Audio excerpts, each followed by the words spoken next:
This $3 million satirical comedy western by acclaimed writer, director, and EGOT-winning Mel Brooks earned $120 million at the box office, following its February release in 1974. Nominated for 3 Academy Awards and listed 6th on AFI's Top 100 Comedies of All Time, the 93-minute film is also reportedly the first with a fart joke to be selected for preservation by the National Film Registry. After literally opening with the crack of a whip, the R-rated story follows Cleavon Little, a charismatic black man who is appointed sheriff of a small western town in hopes of driving out its racist inhabitants, so a corrupt politician can extend a railroad through the area. As the handsome sheriff with his own Gucci handbag, Little is especially amusing, keeping his dignity and wits about him amongst old western discrimination, particularly in a terrific scene where he tricks the slow townsfolk, all with the last name Johnson, by holding himself hostage. Their stupidity is later confirmed when his sidekick Gene Wilder reminds him, "These are people of the land, the common clay of the New West. You know, morons." Slim Pickens, Harvey Korman, Madeline Kahn, and Mel Brooks himself round out the talented supporting cast,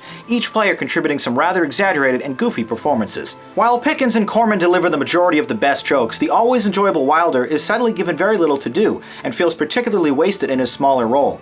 His inclusion in another Western comedy, The Frisco Kid co-starring Harrison Ford, that was released 3 years later, was a better fit for him. Brooks takes full advantage of the anamorphic frame, squeezing in plenty of sight gags and beautiful frontier scenery. I got an idea that'll slow him down to a crawl. All right, let's go. All right, come on. You guys go over there. Come on.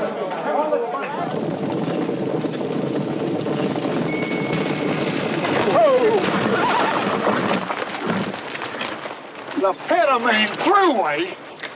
Now what'll that asshole think of next? Has anybody got a dime? I don't know, Jay. Somebody's got to go back and get a shitload of dimes.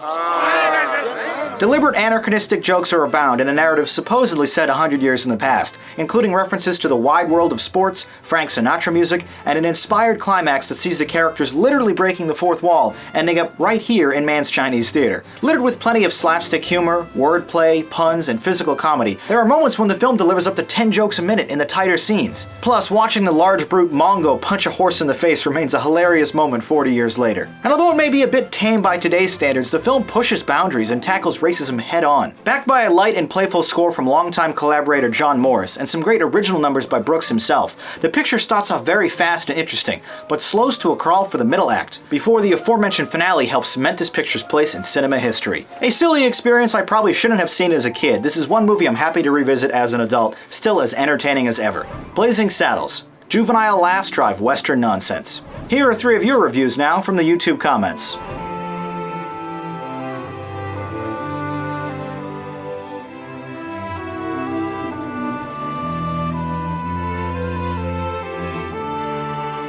Our ratings for Blazing Saddles, a 10 and an 8.